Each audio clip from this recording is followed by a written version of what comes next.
We see some bills move through California's appropriations in Sacramento while others do not, as the legislative session here in the state continues to tiptoe to its conclusion. Let's talk about it.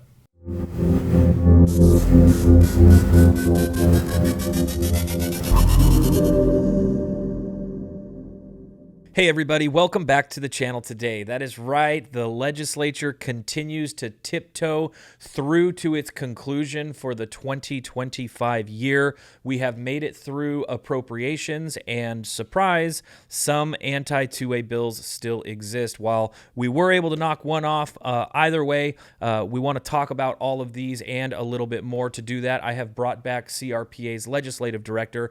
You can also find him on the Firing Line Radio, which is on AM 590 every Saturday at 1 p.m. That, of course, is Rick Travis. Rick, thanks for being on with us today. Always a pleasure to be here. Absolutely. And guys, as always, please be sure to like, share, and subscribe to these videos. It really helps get the information out there. We can see the finish line. We want to tear down these bad bills before they get there. There is still some work that we can do. There is still some work that we can't do. And that's going to be one of the things that we talk about with Rick today on what we can do versus can't do as we get a little bit closer to that finish line. So please be sure to like, share, and subscribe. It really helps get the info out there. So Rick, let's just go ahead and dive on into this. We've got some not so good news, and we do have a little bit of good news. I want to hit the good news first. There was one bill that did not make it out of appropriations. That, of course, is Senate Bill 248. This is the bill that would have created a program which costs a lot of money, which is probably why it didn't make it out. It would create a program to send propagandized information to new gun owners that are essentially acquiring firearms in exempt transactions. Is that the reason? I'm just sort of curious. Do all of the tells point to the fact that this is a budget thing? How did we get SB 248 out in appropriations? You mean how did we keep it from getting out of appropriations because it's stuck there? It was a bill that we have fought, like all the bills we'll talk about today, we fought very hard against. We put a lot of pressure on. I think the budget, unfortunately, as we'll discuss, had nothing to do with it. It should have in many of the cases that we talked about today. But when you really look at what's going on, when it's convenient, they use the budget because that's a more convenient way to go back to their donors behind some of these bills. Kevin, quite honestly, say, well, it wasn't I couldn't get the support, I couldn't get the votes, it was too big of a lift. It was, oh, well, we're in a budget crisis, so maybe next year. And so I think that's what actually played out on 248 was we put a lot of pressure. Our volunteers, our people through One Click Politics did a tremendous job. Cannot thank them enough. So I think that was what really killed it, but not the budget. Well, and you think that the budget would also, be accounted for in some of these other bills. Let's just kind of run through them really quick. We've done so many videos on these guys. There is a slew of videos that you can see, whether we're breaking these bills down individually on what they say and how they are bad, or as they have been moving through each committee. But you've got Assembly Bill 704, which forces the purchase of firearms barrels to go through a background check. You've got Assembly Bill 1078, which would add more regulations to the CCW application process, and it would put that rule on us that we just got rid of, except this time it's not one, it's 3 guns to be able to be purchased per month. You've got Assembly Bill 1263, which cracks down on ghost guns. What it really does is it outlaws 3D printing for specific accessories to firearms. And then you've got Assembly Bill 1127, which is the Glock ban bill. All of these bills made it out of appropriations. Why are they not considering the budget on these bills? All of these bills have programs that are going to cost the taxpayer money. They're also going to cost the taxpayer money, as you and Sam Paredes have been up in the Capitol telling them that there will be lawsuits on these if they are to pass. Why is this not being considered, and how are these getting pushed through? Okay, so that's a lot to unpack. So I'll unpack first the issue dealing with directly the costs to the taxpayer, to each of you. Each of you, like myself, like Kevin, we pay taxes. We pay a lot of taxes here in the Golden State. And politicians get to use that tax money however they see fit. And so they believe that they have created a false majority. And so they appeal to that false majority because that's not what's here in California. And what they say is, yeah, we're going to spend your taxpayer dollars by defending what we know to be unconstitutional. And for the record, Kevin, it's not just in our community. This is across the board in California. There are literally hundreds, Kevin, of lawsuits that are decided says this and that is unconstitutional. It's breaking this law. It's breaking this, amendment, whatever it may be. And okay, they do it anyways because what they're looking for is financial fatigue in this crisis. Because to fight them, you have to put more money out of your pocket to pay for the fees and the attorneys and all the people that have the knowledge to prove in a courtroom that this is wrong. And the state keeps losing. So, you're not, this is like ridiculous. It's like going through a business lawsuit and you're paying for the person that just, committed embezzlement, which in some cases, that's what these legislators are being accused of. And you're also going to pay for the people to defend them. Like, what? You don't pay for both sides. But in California, that's what's going on. The second part of this is, Kevin, there's also been some bills that we have fought really hard for. They weren't our bills, as in CRPA didn't put them forward, but we have been a partner, a support on, and I want to highlight a couple of those. I believe they were all Senate bills, but you had I believe it's 718. Senate bills, yeah, 718, which which would have reduced the cost for hunting and fishing licenses. Yeah. And I want to be really specific. This was for a narrow group of people, and I think for people, it was sponsored by, if I remember right, Senator Allen and Senator Dolly, one Dem, one Republican. Don't often agree on stuff, but they agreed like, hey, we can all say that people that are having a hard time because life can throw some really rough things towards you, that they need to have the option to go get healthy food, not be given what's on the dollar menu, which while it's food, it's not healthy for you. We all know that. And so let's reduce the fees for hunting and fishing. It's not going to kill us to do that. And there's still going to be money coming into the Department of Fish and Wildlife, and let these people have the opportunity to have an option. An option. No, Kevin, we don't have money for that. Okay. Then you have a bill like Senate Bill 55 that says for families that have lost a member of their family in the service of this country, which calls them a Gold Star family, you know what? We're going to give you a 1 day out of 365. You can go to a state park, whether it's a state beach, a state whatever. Okay, so that's somewhere between $5 and $15 that we're telling the family on 1 day a year you don't have to pay. Okay, so let's think this out. A lot of us say we're going to go to the park. A lot of us say we're going to go to the mountains. We're going to go somewhere, and then we don't do it. Many of us have oh yeah, we were going to do that 5 years ago. Still haven't done it. So this isn't like a rush that's going to cost anybody anything. You're literally talking, somebody's going to wave at them as they go driving through the gate and go park a car in a parking spot and have some fun that was paid for literally in blood. Nope. We don't have money for that. But now you go back to these bills like Senate Bill 704 with the firearms bill that, like you said, is going to cost us money right and left. We're still trying to fight to keep that from going to the floor. You go to, 1078 that you already brought up. You go to the Glock ban bill, 1127. You go to 1263, the ghost guns bill. And with the exception of, a couple of bills that we were able to knock out, all these bills end up costing us money to implement. Some cases, I don't even know how they're going to implement them because the system doesn't exist to implement them, like the case of Senate Bill 704. Then they tell us, oh, yeah, we know you're going to sue on us because, as you said earlier, the whole session was nothing but Sam and I saying, no, you can't do this because of this court case, this court case, this court case, where we've already had rulings from courts, including in the Ninth Circuit, both ways apply. Court of Appeals, the most liberal court in the land, has said, yeah, no, bridge too far, can't do that. They have said it's a bridge too far, Kevin. And instead, what we got is legislators going, so, going to do it anyways. And yet these are the same people that are screaming about redistricting and everything else because you know what? We need to honor and obey democracy. Well, how about remembering there's three houses of government and the judicial says no, it's no. Yeah, you got to imagine at what point, what you end up hearing a lot, especially, you go back to Gunmageddon in 2016, how this legislation really propped these legislators up to the next level.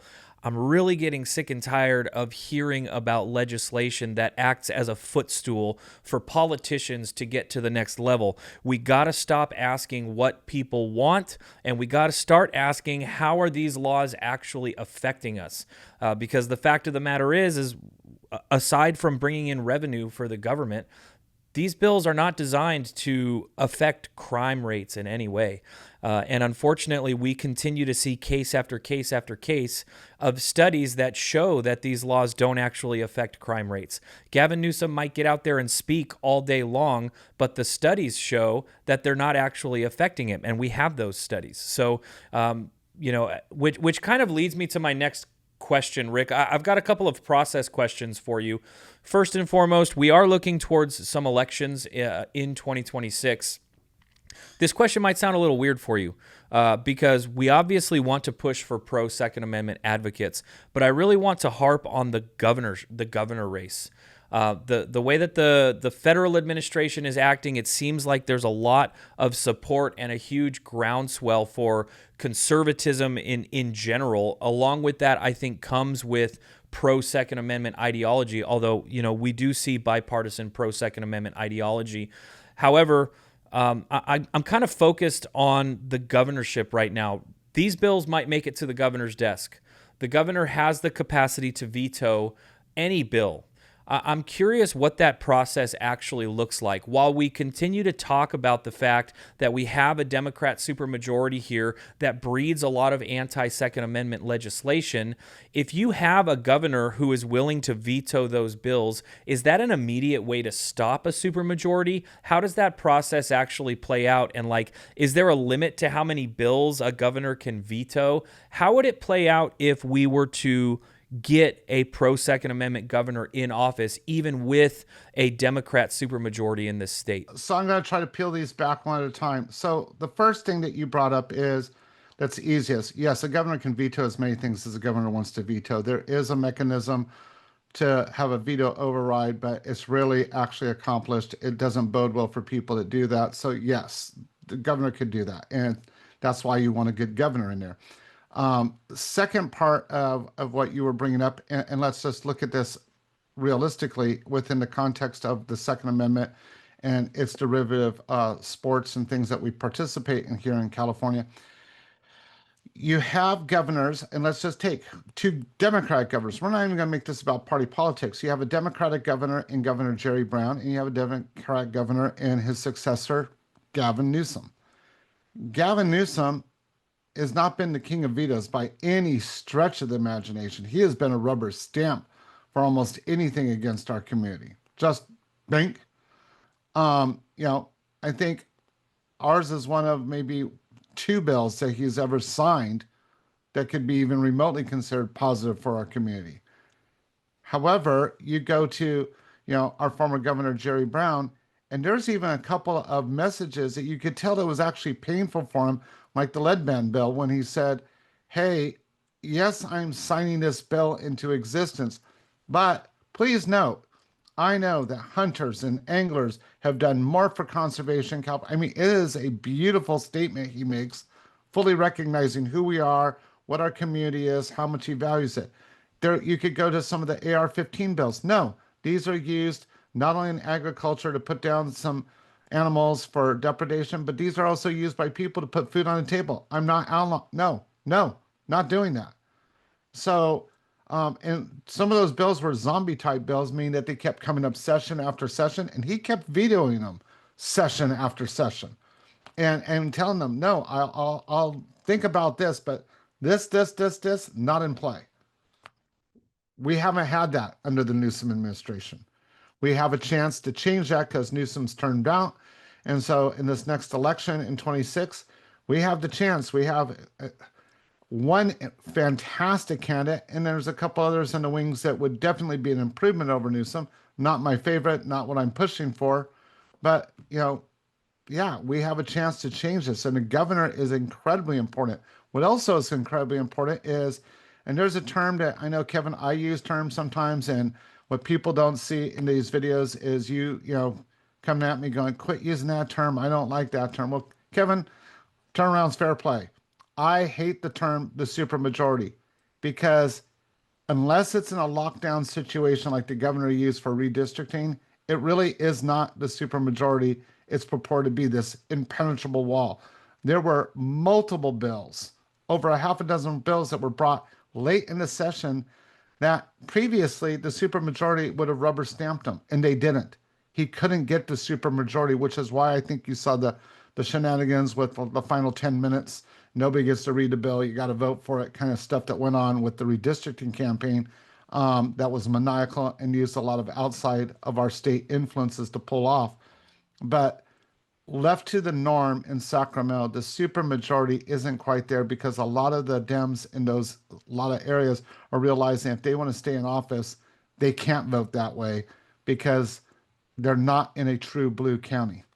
Well, and that's fair. I mean, you have like the definitional aspect of a supermajority where you have the party lines and how many people from those party lines are actually in office in the state politics. But then what you're speaking to is that even though those party lines exist in Sacramento, the voting habits, and I think this is more cultural recently that we're starting to see shifts that they're not necessarily voting on party lines. With that supermajority. So I completely understand, and I really just kind of wanted to hone in on that process and the possibilities there, because in 2026, again, you kind of have a groundswell moving in a certain direction here. There is a possibility that we see very immediate effect in something like this. You know, we encounter 70 anti-Second Amendment bills every session or more, right? And even though it comes down to these few 5 that end up making it through, if you have a pro-Second Amendment governor, they can even veto those to where the success rate really ends up being 100% without having to look down the longer path of, going from a supermajority to a more equal playing field with the legislators in Sacramento. So being able to have an immediate impact with just one office is definitely a positive thing to look towards in 2026. And maybe you can get this other process out in the open for me, because like I said, we are tiptoeing to the end of the legislative session.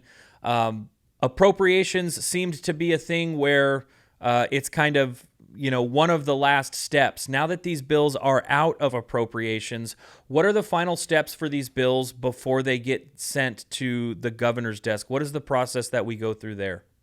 Yeah, if I could touch on one thing before I answer that question, it would be great. Sure. You brought up the governor, and so say we get the governor that I want to get in there. We have now pro to a staunch defender of the Constitution kind of governor. That's great, and yet maybe not. And why I say maybe not is, yes, everything you and I talked about, that person without a doubt would veto this stuff. But what tends to happen then is in our community, they're like, oh, well, Governor X is in office, just like President Trump is in office. So we don't need to fight anymore because it's all taken care of.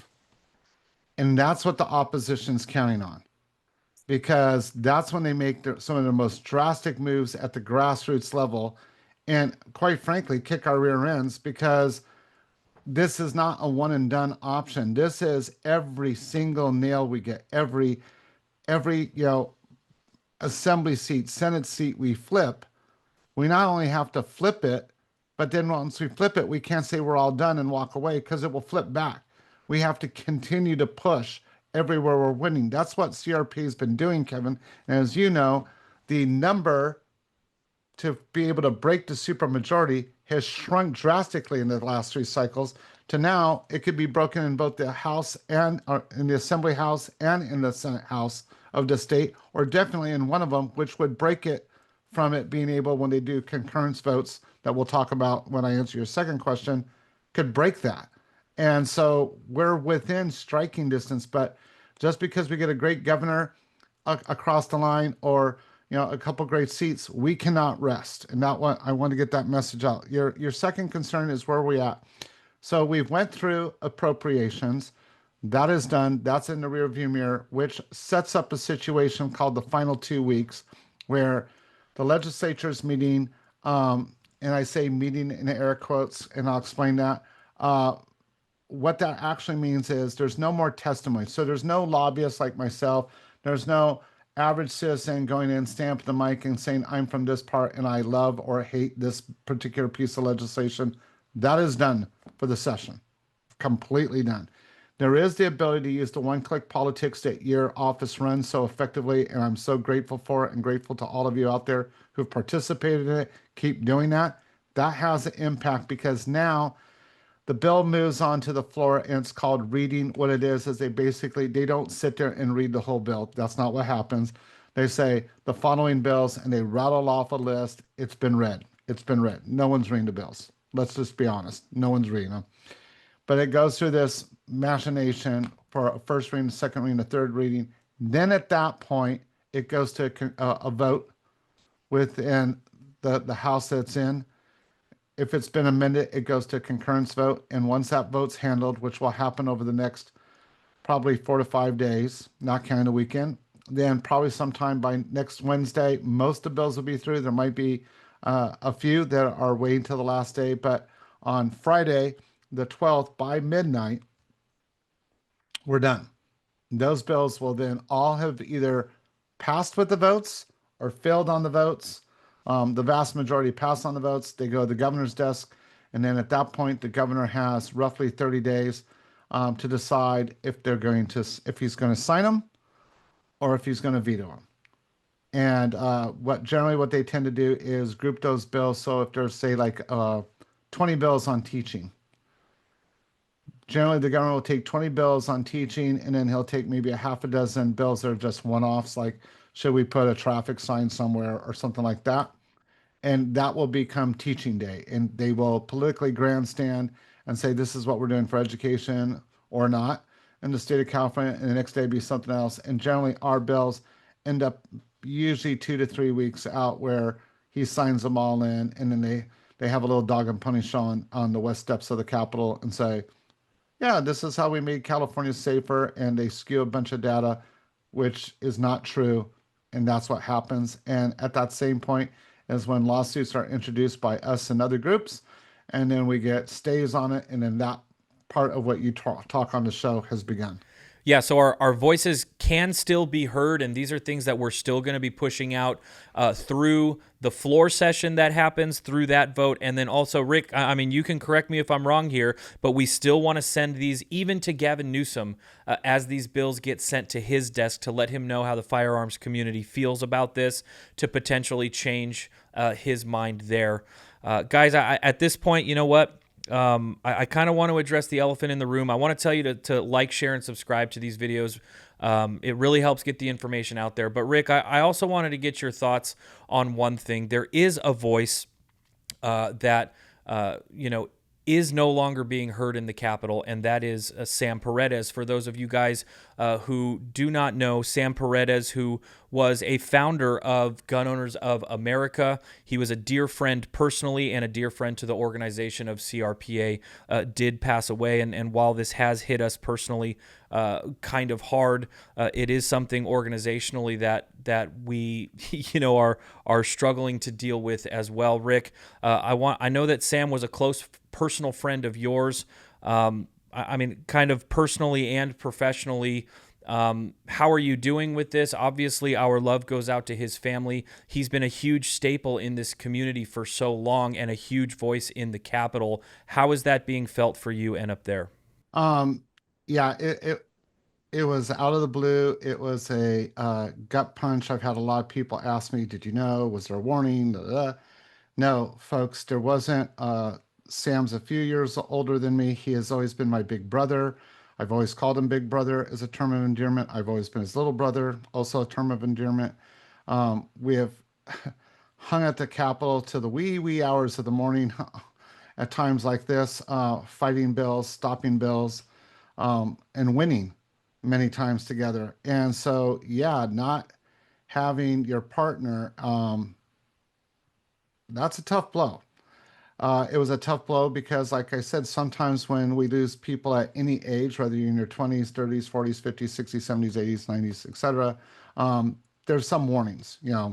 Person came down with a terminal disease, there's something going on. Uh, Sam had just had a clean bill of health, and then he wasn't with us. So that part was a blow. One of the things, though, that Sam and I and others in the Capitol always discuss is legacy, and not in the terms of like someone erecting an altar or a statue, but legacy in that I do not stand for CRPA as a one-off. Before me was Roy Griffith, who did incredible things to advance the mission of our legislative advocacies in the state. Before him was Tom Pedersen, who I also had the privilege of working with and learning from, who was a great mentor and is still out there doing all the wonderful. Both those guys right now I'm jealous of because they're both out hunting and fishing and doing things that I can't wait till it's my turn to go do that stuff full time like they both do, and both incredible men that fought for us. And Tom, was on the shoes of his predecessor Jerry Uphold. So like Sam and GOC's had Sam, but they have Adam Wilson, and we've been working with Adam for a couple of years now. Adam was preparing to, at some point in the future, we all saw that way down the road, but being the person that was going to be more primary and then eventually would take over for Sam. So, there's been some people that have been kind of brutal. That's Sacramento of like, oh, what's going to happen? Nothing's changing. CRPA, Gun Owners of California, still have the most powerful partnership in the Western United States. We're still going to be in there fighting. Yeah, there's going to be a more predominant face. Now it's going to be Adam, but Adam is a brother. He's a good friend, and he's a friend to everybody watching this video. He's going to fight hard. He has some big shoes to fill. Believe me, Adam knows that. But Adam is perfectly capable of putting his branding onto those shoes and taking it to another level and developing. And so, is sad. And as much as this is going to hurt, as many times as I'm going to walk through a hall and still see Sam there, it by no means is going to diminish the fight. If anything, Kevin, I would argue we're going to fight even harder to advance that legacy of no compromise on the Second Amendment, no compromise, and making sure we push through and constantly looking at innovative new ways to fight and win for Californians. Well, yeah, I couldn't agree on that, and Jen Psaki might disagree, but guys, if you have thoughts and prayers for Sam's family, Sam, I know that you're listening to us still. You're still going to be with us in the Capitol in that fight, and I continue to kind of reflect. But guys, please, send your thoughts and your prayers, to Sam's family as they continue to grieve. I think that that's incredibly important, that we continue to be there for them, to support them as Sam has continued to support the firearms community for all of these years. And there is still a fight left to be had. There's definitely big shoes to be filled. I think that we all feel that too. And Rick, you mentioned that. I just can't. It's tough for me to get over, the fact that Sam was such a bright spot in the room.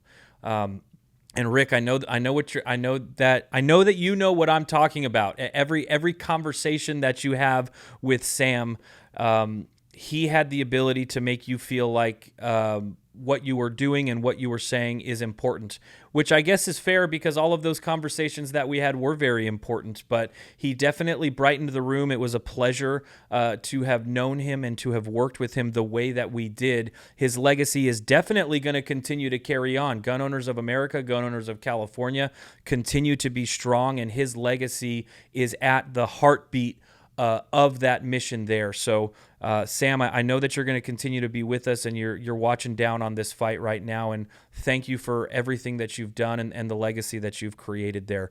I guess, Rick, any final thoughts here? Yeah, I mean, one vignette I think for anybody watching this and hearing it, there is the Sam that people knew at banquets. If you were ever privileged to hear him and his comedic thing, there's the Sam that the family, his wife, his two daughters, and his son carry with them. The staff carry with them. But I will share.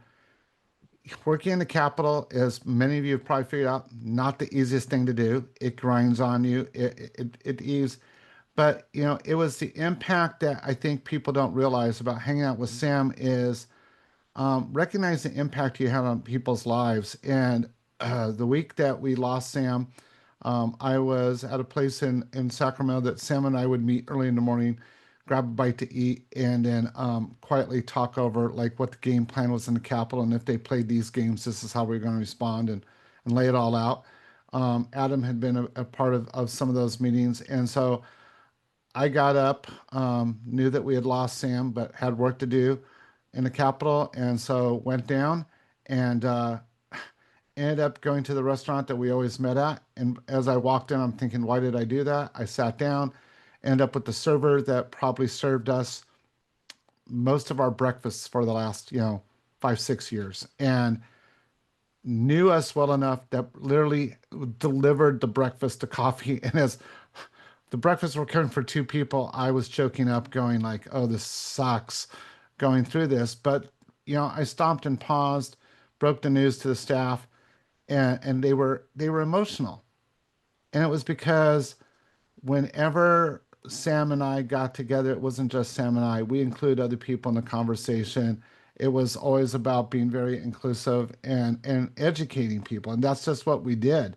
And that is part of what I'm going to try to continue with Adam as we go and meet people is Sam was very much about we're not fighting for the members of GOC alone. We're not fighting for the members of the CRPA alone. We're fighting for all 39 million Californians, whether they know they need us to or not. And that is something that is a legacy that we worked on together, that we're going to continue, and need all of you watching this video to realize we don't just fight for us and for our offspring. We fight for everybody in California. Just because they're not educated to know they need us in this fight, we're fighting for them. And we will certainly continue that fight. And we love you, Sam. And we're not going to forget you. Thanks again, guys. We'll see you on the next one.